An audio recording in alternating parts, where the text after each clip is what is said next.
it looks like we are a tiny group tonight. So if you want to unmute yourselves and have a chat, and then we will talk about reading. We'll give, you know what, unmute yourselves. We'll give everybody like 10 more minutes. So come on and chat. Hi, everyone. Hello. Hey.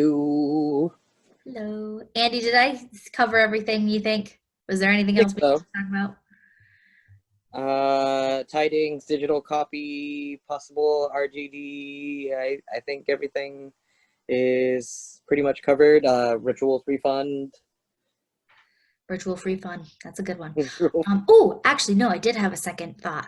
Since it's going to be a digital like PDF and I can do whatever I want with it, if you want to send me some cute winter or Christmas photos along with your poems, if you've got, you know, maybe it's like a prompt, like if you've looked at this photo and now you've written a poem about it, send me that photo because I can include photos because it's not going to cost me anything to put those photos in there. So we'll make it real fancy. And so yeah, that was the other thing I was thinking of. So yeah, yeah, upgrade a little bit of an upgrade, not too much, but yeah. So send me that, and then all right. I guess who wants to break the ice tonight? Well, I just want to ask, how many poems? 2 poems for rituals, right? 2. The submissions. Yeah. Okay. I don't want to like. Yeah, we're gonna keep it at 2, just because I actually did like a mock-up with some of the rituals poems to see if I could actually do this. And the PDF that I've created for like rituals is 45 pages long. Good job, guys. So let's just let's keep it at 2 poems. Sounds for good. Everybody, so that the digital version doesn't become like 50 gigabytes or whatever the hell you call them, and I can't send it to anyone via email. Yeah, so 2 poems and Christmas/winter themed, whatever that means to you. Holiday, I should say holiday, sorry. Winter themed, whatever that means to you. So looking forward to it. I think this will be our 3rd annual. So yeah, pretty special. A toddler.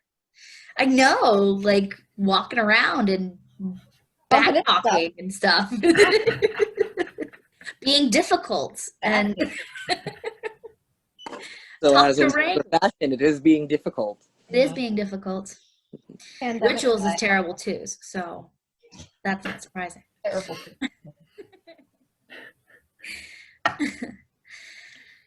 Andrew, do you want to kick us off tonight? Yeah, let me go grab the book. I don't have my book, so just uno momento. Oh my God. I make sure I have that out by like 3 o'clock. I have like them all stacked over here. Okay. They're all here. I know where they're at. I like the Christmas lights. Oh yeah. My little display thus far. Oh wait, I'm turning the wrong way. It's wonderful. Thank you for this festive. I literally don't want to break out the big gun yet, so. I literally flew in the door at like 7, and I'm all like, I'm gross, so I needed to take a quick picture. It's almost here we are. Good job. You have good taste.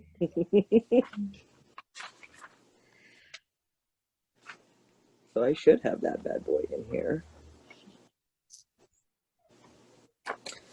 So speaking of tidings, I will kick us off in the lovely mode that I think this was the one that was in the last tidings, which is a fresh dusting.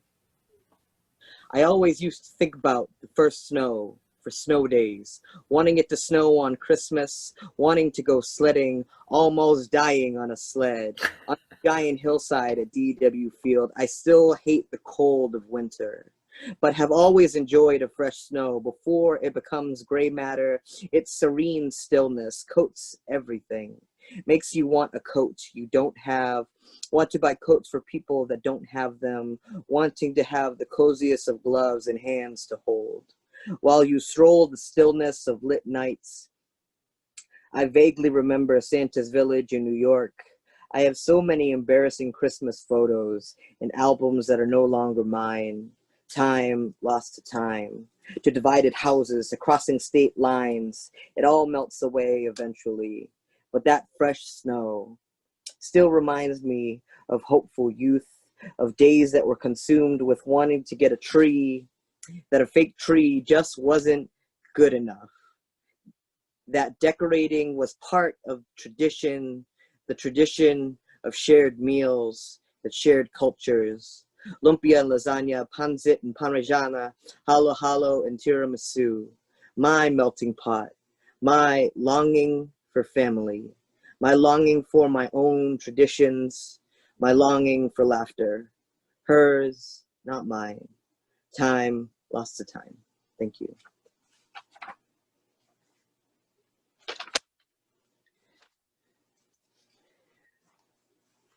So I've been starting a lot of odes that are not fully yet fleshed out, and so to kind of get my mind into that headspace, I guess, I'm gonna read my ode to Miss Tai Tai, and I quote: "Take responsibility for yourself." I wrote that in all caps, and she wrote that in all caps. As we know, when you're starting to type that rant as you're about to clap back. For her, it was a display of how she's not perfect. None of us are perfect. Those that know me, know I've got kerosene blended with espresso pumping through my veins, that I was born so hot that Pompeii would be like, this shit is gonna go off. It makes a lot of people have opinions about me. They're entitled to them. But don't you ever disrespect my mama, or I won't think twice on either going on a verbal tirade or delivering M80s like they were babies, that I don't care if you drive a Mercedes or a Lexus, because all you do is perplex us with your toxic shit, a walking tar pit that always tries to suck everyone into it. No, little girl, put the cookies down. I ain't buying those seductive samosas. You're trying to play me like I don't know myself, as if I don't know the story, that I blame my whiteness on all of the rice and coconut milk my mom had while she was pregnant. How she'd roll in her grave if she were in one, to know that I've had sinigang, halo halo, bagoong, made adobo, not the Puerto Rican adobo, different brother from different semi-indigenous mother, but still just as delicious. Thank you, Mama Velez, because little Dicky is just too lazy to make it himself. I digress. Champion of the non sequitur, as per Mr. O'Phelan. But back to Miss Tiffany, that even in Amanda's half-awake state, and oh, Tiffany, was muttered. The memes, the gifts, as if they were gifts from the digital gods, or to help a prince transcend from a frog or a princess. It's the essence of being driven that keeps you up at 4 a.m. reading about you and your mama. And just like that, those that know me know I'd eat chicken wings until I cry, want to drown in a gallon of milk or fist my face with vanilla ice cream, dream of dreams. We're now 3 cats and a dog, and 2 people aren't stacked upon each other. Jenga on top of 15 pounds of shit stuffed into a 3-pound sack. Crazy enough to dance with 300-pound gorillas for fun, feeling like I wish I had those 5 friends since grade school that played the same game of tag. Wishing that my mama would be the one to tell me to stop standing in the way of my big, fat, sexy, juicy goals. Thank you.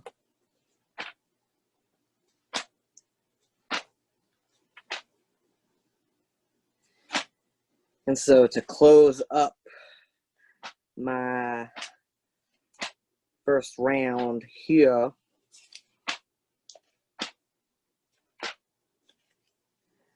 I'm going to close with 11. That nook, the corner of the world that we call home, is it physical or metaphysical, destined to be chained to us, titans carrying the castles of our lives upon our backs, Atlas, carrying the burden while following the breadcrumbs to find a haven to rest our weary eyes, constantly forming bonds, breaking chains, rearranging what surrounds us, forever constructing nests, insular, sometimes particular, remnants familiar, sometimes peculiar, choices made to construct iron curtains, keep most at arm's length, and a few to truly let the walls crumble and reveal the vulnerable. Those scars that just never truly heal, wandering through cornfields, hoping to find a signal from home, but you're endlessly searching, yearning for a resemblance that you are indeed connected to this existence. That when you get up in the morning, pour your coffee, and loathe the morning, that it isn't just you that wouldn't mind waking up at 11. Thank you.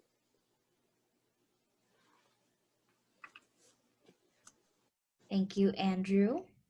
All right, do we have our next brave contestant? If you want to raise your hand, or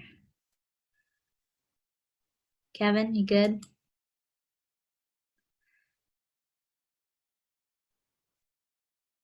Mute. There you go. Yes, now I'm unmuted. Okay, yeah, that was awesome, Andy. Awesome. So I get to hear your poetry. I get to hear your poetry. I'm pointing at people as if they can see me, but they can't. They can't see who I'm pointing to. Andy, Sarah, Kayla, Catherine's just kind of hanging out and listening. That's Catherine down there. Okay, so moving right along. I'm going to read somebody else's poem. This person's been gone a while, I guess. This is kind of old.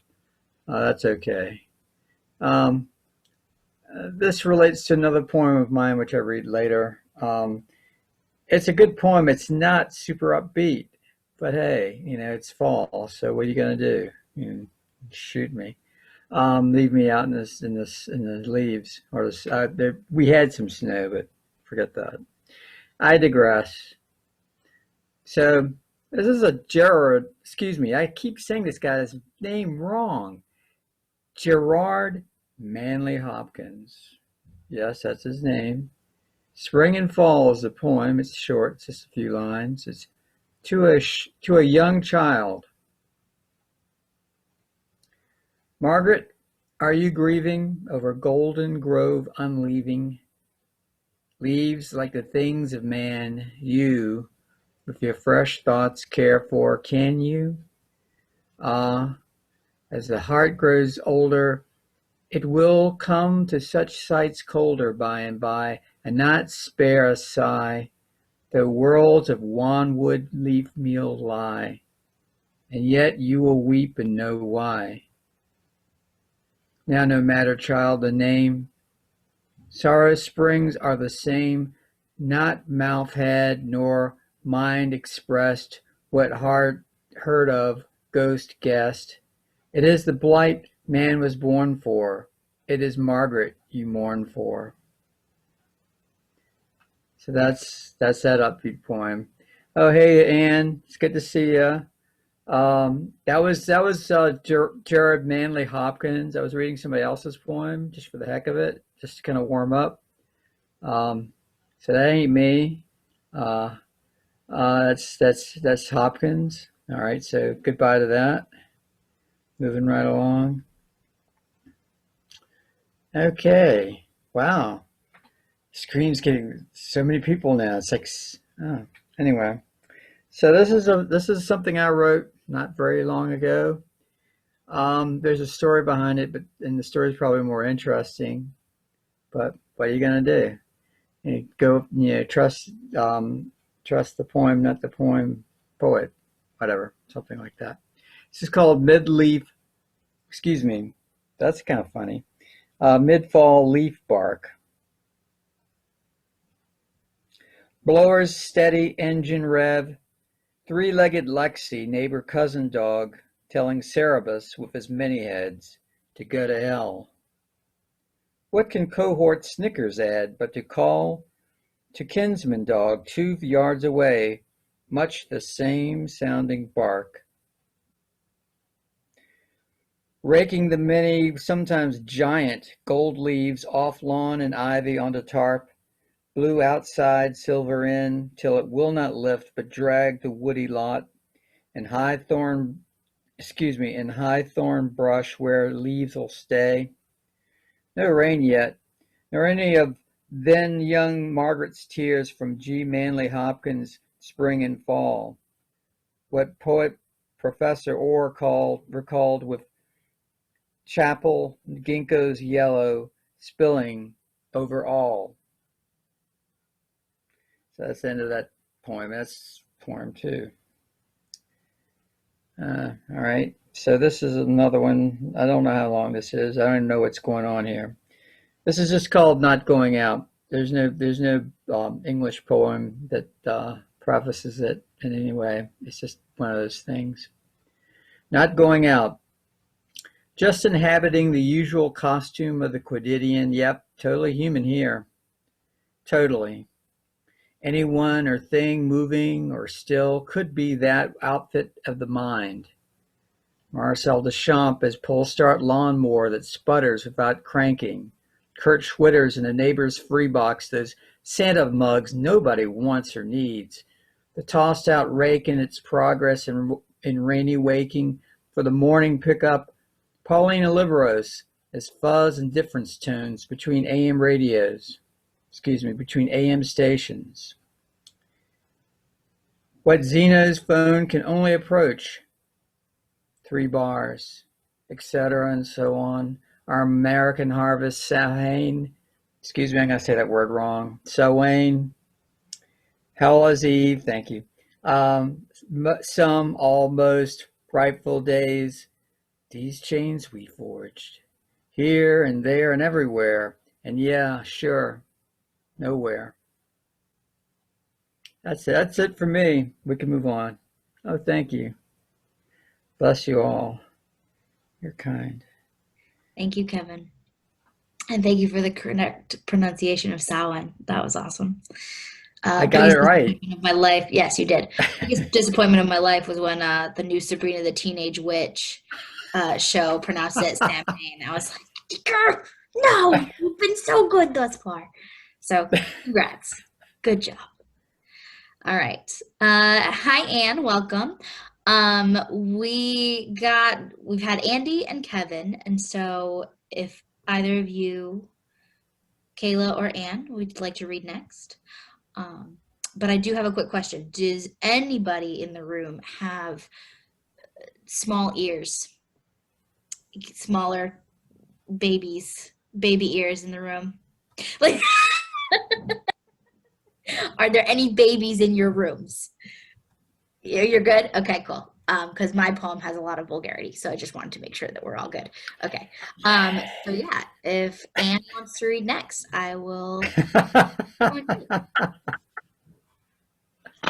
Hi, sorry I was late coming. I just noticed that it was up, so I'll read a couple. I haven't read these out loud at all, and I barely just finished them, so that I'm gonna totally botch this reading, but I'll just do my best. This one is percussion. That's not the kind of writing I want to do, and it sounded good in my head, like a movie line, so I put down the pen. But isn't it the kind of writing I should do or could do, charged like this, still vibrating from the vicious things you said? Shouldn't I use it? So I write, but even as I write, it's not helping. Either the process of poesy or the process of therapy. Both become scripted the second I grip this pencil. The act so self-conscious, so self-reflexive, splitting selves into postmodern layers of spectator. Energy into entropy turns into bullshit. Can't the output remain the vibration? Issue synapse time, graphite filters, just be the reflected red on your face. Visually translate instantly. Direct to the page, blood pressure beeps, phonically, bam, on paper.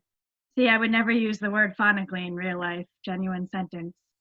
So it is the kind of writing I'm doing. Reflexive and reflective and refracting with filter layers the longer I sit with it.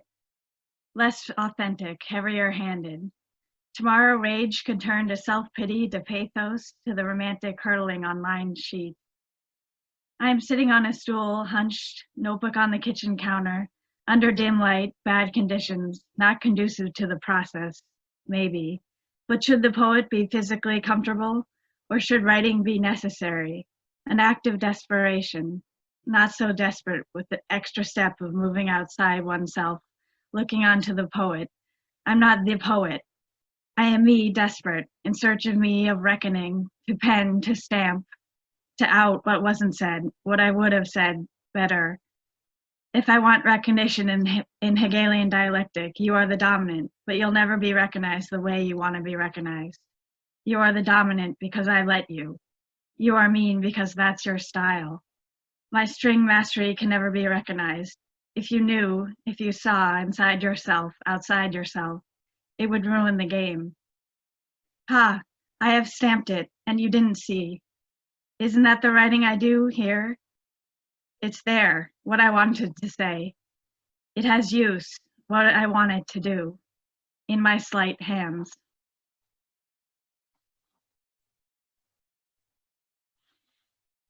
And then I'll just do maybe just this one is untitled. I sat there so long, a spider incorporated me into its web, an arm hair its hitching post, its sticky excreted tether tied to a straw, leaning inside my glass of sweetened iced coffee. Too late in the season, too late in my season, for reclined body and incumbent tool, for preferences. Burnt umber leaves crunch around the teak steamer chair. Furniture should be put in the garage by now. Kettle turned on. Too late in the year for ice, for steamers, for bleached strands. Too late to lay out. Luxury passable when light is straight, not slant, and through thinning limbs. Light so low, even diminutive pebbles cast shadows on the prone beach. Do I have to put away the beach in a garage when I get real? What real is passable enough or on paper, so I can evade hassle for appearances, for scaffolding? Or will I straighten for no witness but myself, unlead my body and tools to achieve inner tone, to deserve times of laying out?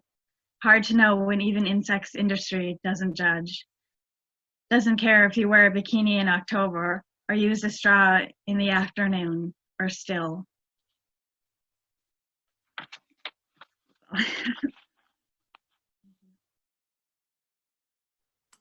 Thank you, Anne. Kayla, do you have any interest in going next, or? Yeah, all right. There you are. Cool. All right, am I on? Yes, okay, cool. So I wrote this for Tidings, and we're a small group, so I'm gonna read it now because you get a preview. How's that? Free preview. Okay, all right, here goes. Groundhog Day wasn't a Christmas movie, but I'm starting to think they're filming the sequel. We will dress in our finest pajamas as we float to the living room couch, log into a computer program to drink champagne virtually with familiar faces, try to pretend everything is normal, knowing we are living history. I don't know when this will end. In times of uncertainty, you have to work with what you know. And I know kids. Young children prefer the messy but simple things in life, and they are naturally wise. They experience Christmas not as a Hallmark Sunday special, but a time for glitter, cinnamon, and sparkle, a fitting reaction to winter's bitter cold. Instead of fluffy flakes, we might get freezing sleet. Where we expected travel, we might get more of the same small apartment. What I do know deeply is that none of the normal stuff of the holiday matters.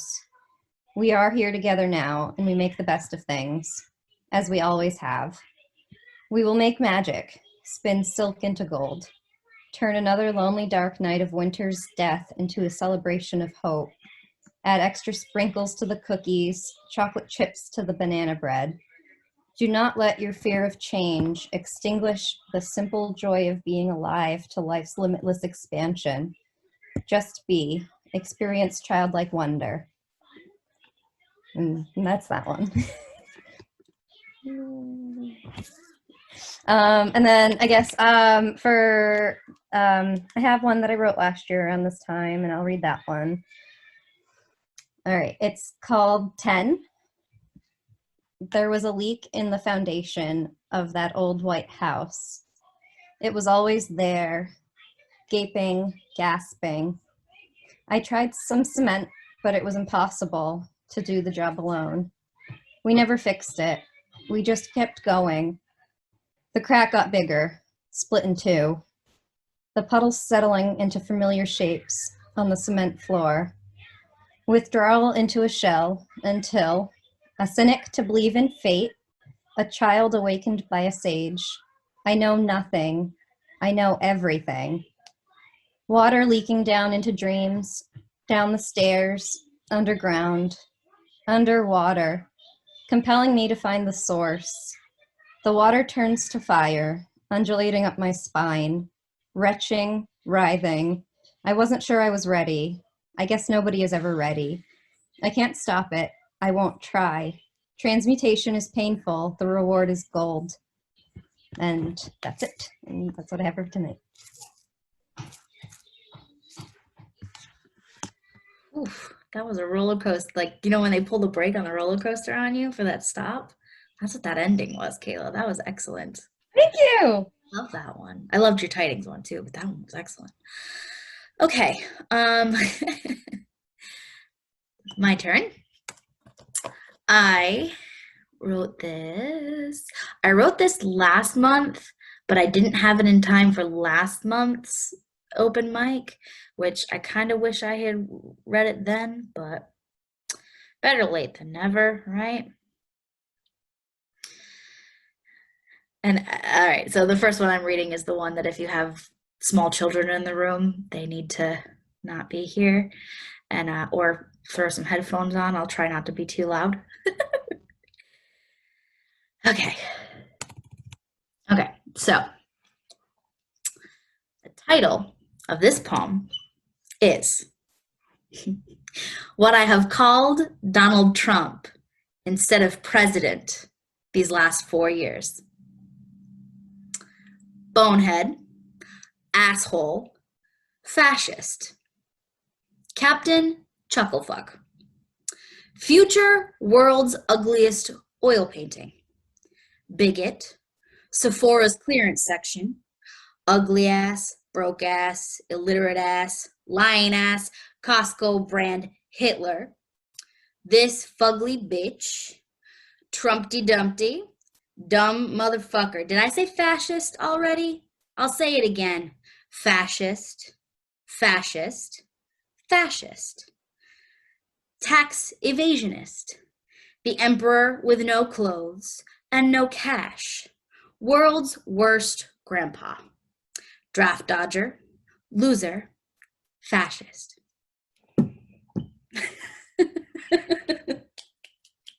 Thanks. That was a little celebration poem. Preemptive, maybe, no, but yeah. Don't let the door hit you where the good Lord split you, basically. All right, so that was okay. I don't know if I'm going to swear anymore in any of the other poems that I was planning on reading. I don't think so. So they can come back in the room if they need to. All right, this is a new one I wrote a little while ago. I think it's going to be part of my ode series, but I don't know yet because I wrote it after a Dashboard Confessional song. If you weren't a preteen girl / teenage girl in the early 2000s, you probably don't know who Dashboard Confessional is, but they are deeply sad. It's like one guy at this point with a guitar, and he's very sad all the time. And it spoke to me deeply. It still speaks to me pretty deeply. But at 15, it was just kind of like, your heart is like, oh God, he's so sad and he's so perfect. And so, yeah, I still love him. And I wrote this poem about a song. So I don't know if it's going to turn into an ode to Chris Carrabba or if it's just a poem after the song. Anyway, it's This Brilliant Dance is the name of the song. So that's the name of the poem, This Brilliant Dance.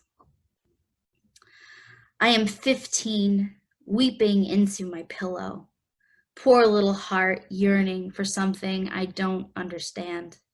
But the song is played in a minor key, and the voice on the other end is anguished. And I know it, or so I think. Crushed, starving for affection, love for the first time, or so I think. I'm 15, terrified of everything that high school expects of me. Still untouched, unkissed, and all I can think about tonight is the horrifying intimacy of a boy's hand on my knee, stroking his fingers over the bare spot left by my ripped jeans. To find my hand, pull it down between our barely touching legs so no one else would see. He squeezed, sang a line about lovers' letters, and held on until he got home, and then slipped out of my grasp and was gone. That's the end of that one. Thank you. Thank you. I'm going to go back to my phone. Oh, no, this one's in my book. Sorry. This last one is another repeat title that I been writing a couple of poems to this one person. And so the title is Eschling. What will you keep of me? My innumerable notebooks, all those scraps of notes tucked in. Will you cherish them, even with my terrible scrawl? My mother's handwriting is beautiful. I can't make such a promise to you. But I will fill your birthday cards with pronouncements of my love.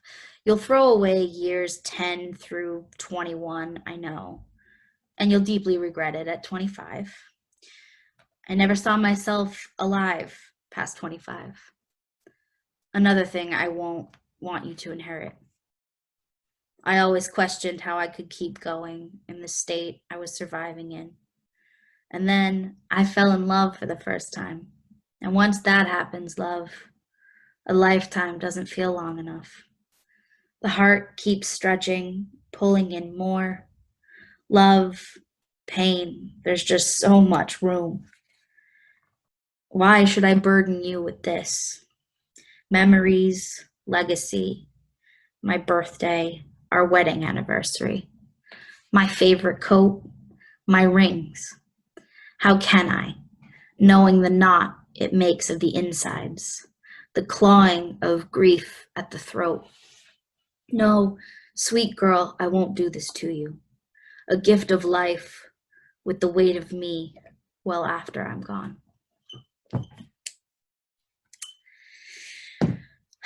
Okay, that's good. Thank you. Thank you. That's going to be it from me for this round. So if we want to go into round 2, if anybody else would like to read anything else, please raise your hand. You get the little raise hand button, or you can do it visually if you'd like to go into round 2. Andrew? Okay. Kevin, I see a vague hand rise. All right. Andy raised a little higher, so I'm gonna let him go first. All right, we're gonna dig into some phone poems. So I really do miss all of this when we did do this in person. I don't know if it's the weather getting colder and things being more inside, and things being inside makes me anxious. As far as everything that's going on, but the memories, especially with that slideshow that you had going, made me very nostalgic for everything that we have built thus far. So Fresh Dusting was my Tidings V2 poem. So this is my Tidings V1 poem, Spiked Eggnog, after Alex Machado. It's almost hazy to think of all those days the dad would curl up like an ampersand, trying to figure out his place between him and the fireplace, with a nice glass of that spiked eggnog, a little bit of brandy, rum, just enough to give it an edge, take the edge off, constantly on edge, the verge of how absurd work is, how work wasn't working, constantly toiling to uncoil, the coiling of a corrupt managerial system, misfiring piston, constantly pissed off, pacing like a steed before a race, constant remarks of the rat race. But who really gets the cheese anyway? You get the cheese. Apparently, I get the cheese. Sorry. So this one is called Bridge Painter. I was birthed with the burden, the cancer of never letting go, that I'd only bury the hatchet with the casket, burning grudges like bridges, like oil fields. Sure, I could apologize or forgive. I'm learning that everyone will let you down. No one is Superman. If you're drowning, you better learn to swim, build a vessel, or swallow the ocean, especially as she is unrelenting. Sirens may try to save you or feast on your bones. It's not as they say under the sea. It will claim us all, fill our bellies with plastic, choke us with uncut six-pack rings. Acidity will bleach us, bring the stock pot to a boil. The ice is melting, NOLA is flooding, deal or no deal. Whose line is it anyway? The souls of the lobsters are laughing.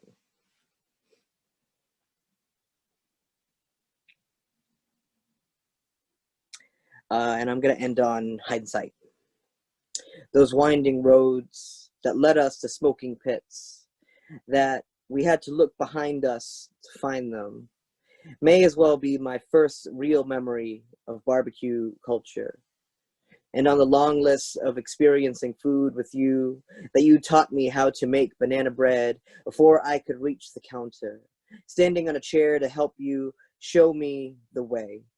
That once I could reach the stovetop to make my own eggs, that for many birthdays we could seek out barbecue, that for many birthdays I would be shown that food can indeed bring happiness, that there is so much that I can cook, that I taste, to relive a memory, a culinary memoir, to time I wish I took more care of, that would be more looking to than looking back. Thank you.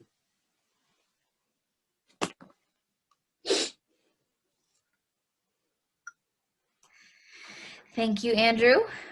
All right, Kevin, are you ready for your round two? Excellent.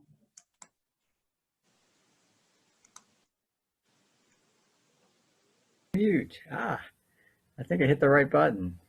Now let's see what I can do. Well, everybody's doing great, but Andy, that's awesome.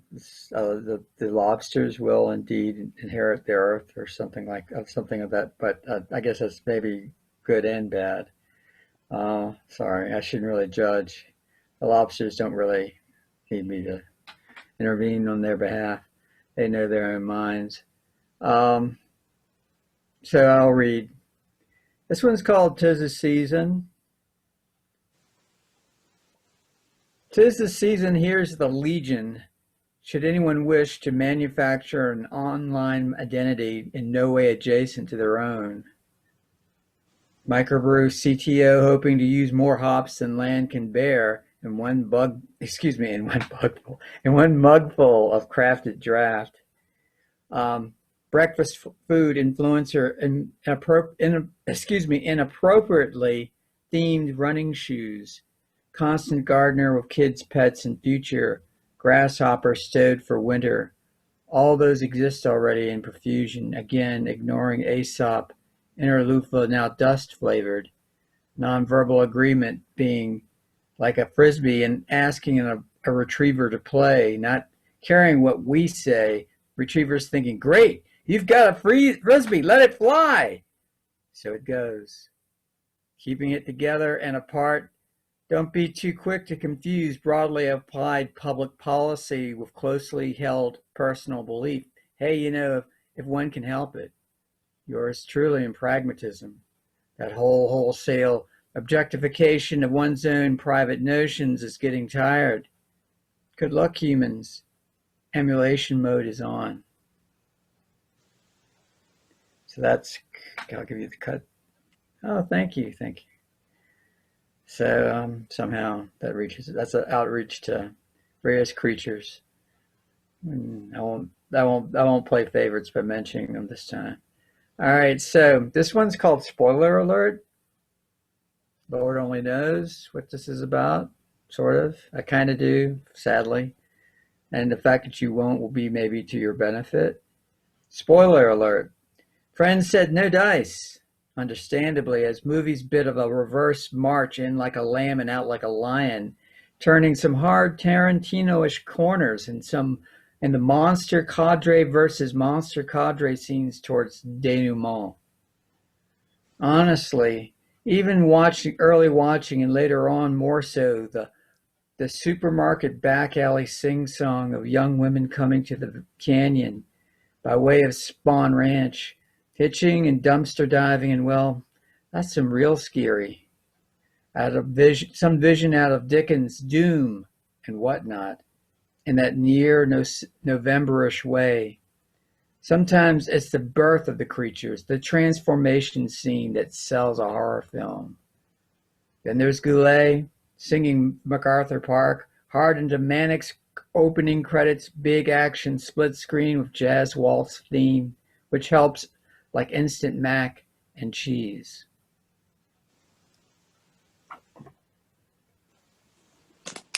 And our third round of pop culture, masquerading as poetry or poetry masquerading as pop culture. This is called Our Monster Island.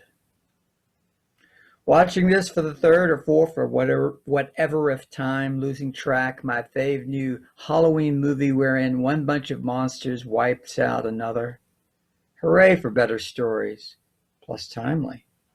Meanwhile, having to balance notion of of pattern recognition versus pattern creation, as it were. Also a thing of watching, rewatching. To misquote an old hero, singer, saxophonist, band leader, side woman, Laura Logic, the more I hear, the less I know. Indeed, music is a better noise. That's number 3. Thank you. So someone else. Cool. Thank you, Kevin.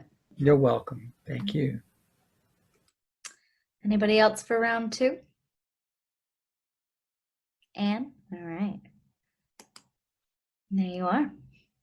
I have a short one. Midst. The water was the same color as the sky, and I wanted it that way. Didn't want to discern. It had rained 5 minutes before, and I had wanted it to rain, to be the same color inside. Had wanted it to stay. Didn't want to be able to tell the difference. Now I am looking. Time longer separated from rain time. Now there is a thin layer separating the water and the sky. Colors identifying. Now there is a before and an after, potential and further, past, possibility, ago, for, egos, tension, reverse bleeding between inks on vellum, a between two monoliths, forces warring, cooperating, or existing, space for betweenness inside.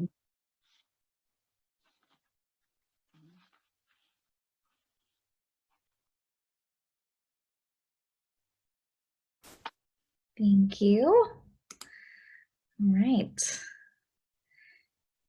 Kayla, did you have anything for round 2? Yeah? All right.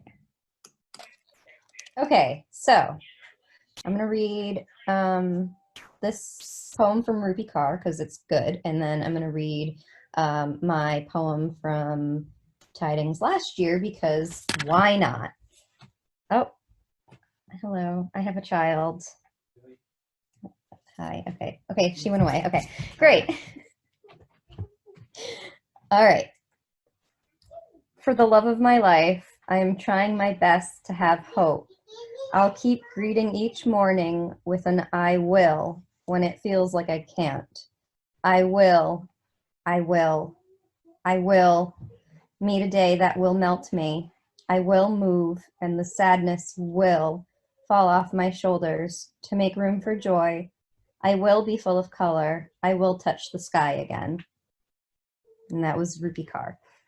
Okay, and let me grab 2 weeks remained of December. This is from last tidings. 2 weeks remained of December, our two hands interlocked in the waiting room for an eternity. What would we tell our son? The clock ticked on. Yes, it was a girl. No, we couldn't keep her. There was no room to grow, they said. Impossible to continue, and termination. It sounded twisted and wrong. Termination. Termination.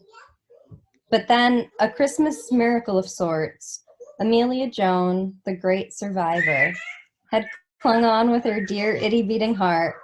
We gave her another few days, then another week, and then she grew and grew until I couldn't contain her anymore. A little pumpkin seed snaking tendrils through my body. She knit on so tightly, consumed every fiber of my womb. My Christmas miracle, my Amelia Joan. I kept you safe and you kept me strong. Alive, we are alive, we've won.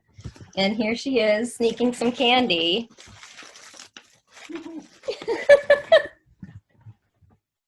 We got it, let's go. So that's what I had for today. Thank you.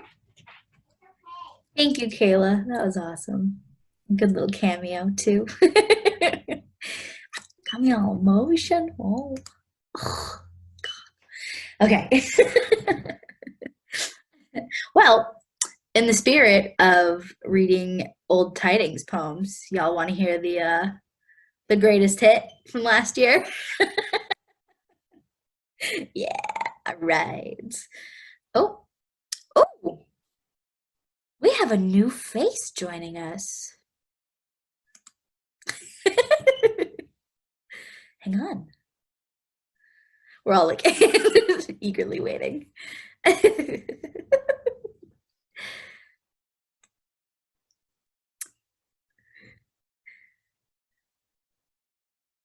Hi, Erin. Welcome.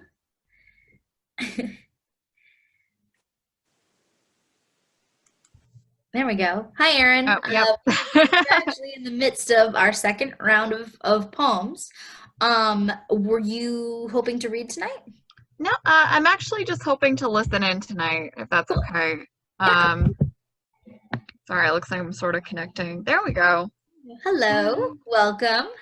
Okay, well, I'm gonna give you a crash course then, because it's Yep. my turn. All right. Sorry. Whoa. All right, so this is my greatest hit from last year. And so the title is A Renouncement of Michael Bublé's Christmas album. Okay. Okay. I need to get in character for this one. It's a very performative poem. As the autumn fades and the frost returns, so too does Bublé's crooning claw its way back. As the shopping rush takes over, as the gift wrapping emerges, so too does the empty-headed warbling of Bublé return to wrap itself around our every waking moment. Each year, the list of desecrated songs grows. Ave Maria reduced to a high school language class recitation. Blue Christmas turned into, I don't quite know, but there's too much horn. And a version of Santa Baby that will make your skin crawl. He comes to suck the life out of those old standards, rip your nostalgia out and implant his festering cheer. I see him in a well-tailored Santa suit, harbinger of secondhand embarrassment and rage. And he will find you in the midst of a traffic jam, in the longest line at the register, as you climb back into your car because you forgot something, or as you run out of tape. Jovial, cheesy Michael Bublé, with his loathsome basic baritone and his overly simplistic arrangements. Soon, there will be nothing left of the old ways. It will all belong to Bublé, smiling, merrymaking Bublé.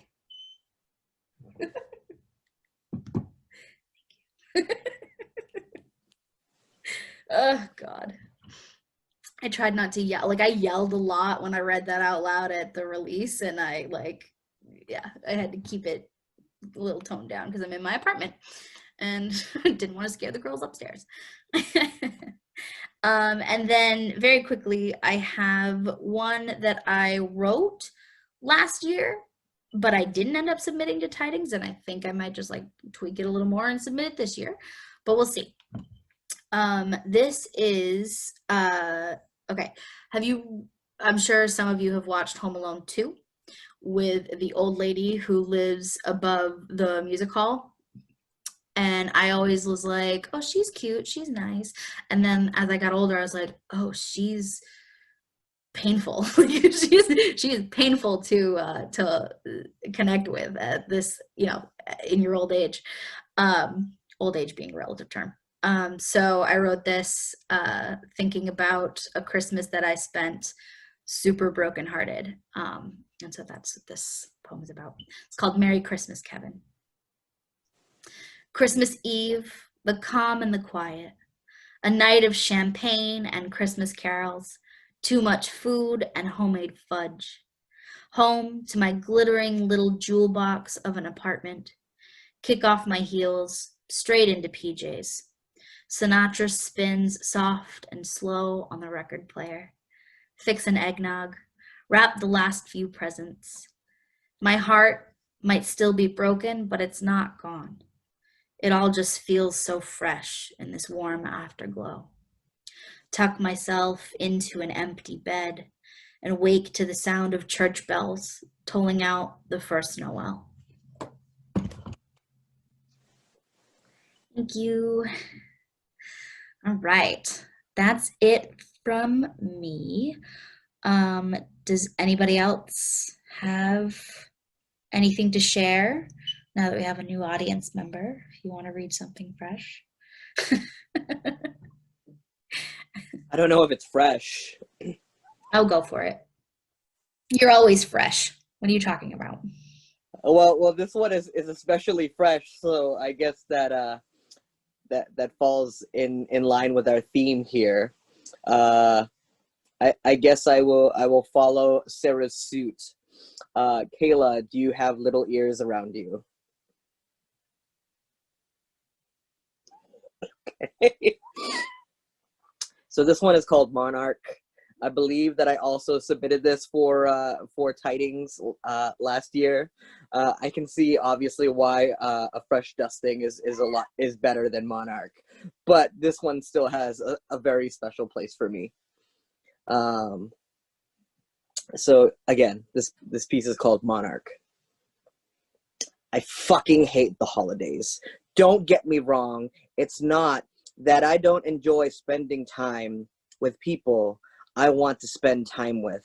That I'm not willing to spend money, time, and effort on people that I value, but that the world brain slugs us into wanting dumb shit.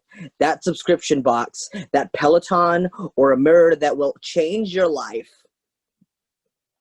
Literally, other people's words that a Peloton would change your life. I've never heard something so culty.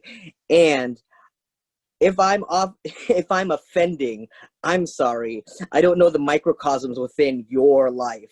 I'm sure if I did, I would, within the given context, say it may be the right move for you, or that there are moves you can make in your life to do a spin class of the why, support your community, become part of a community that would actually fight for you to not fail.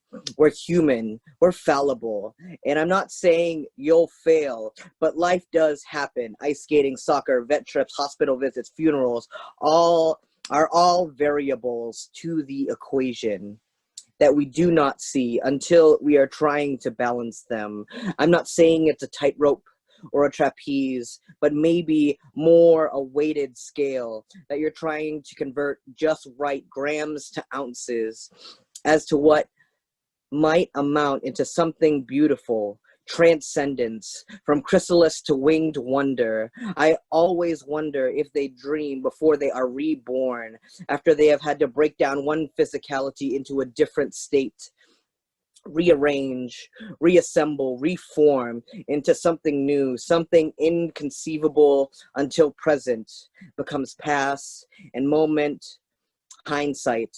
2020, isn't it clear where you should be spending your energy rather than which FabFitFun is overrun with fallacies and not actually catered to you, and more to the goo that believes it's the things that make you into the butterfly when you haven't even decided if it's time to begin your chrysalis anyway.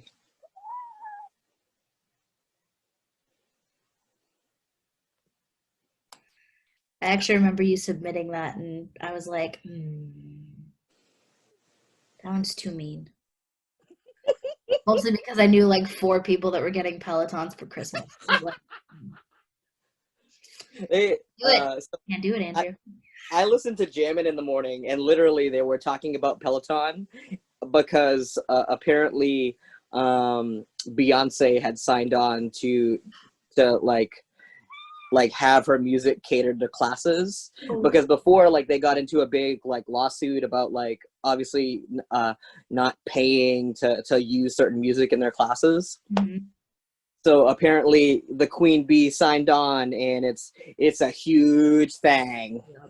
Oh, I thought you meant she like signed into somebody's class, because I would just not be able to like function. I'd be like, No, the babe just get paid. what can I do for you? Like, you are perfect. Go take a nap. Like, all right. Do I have any other takers for some reading?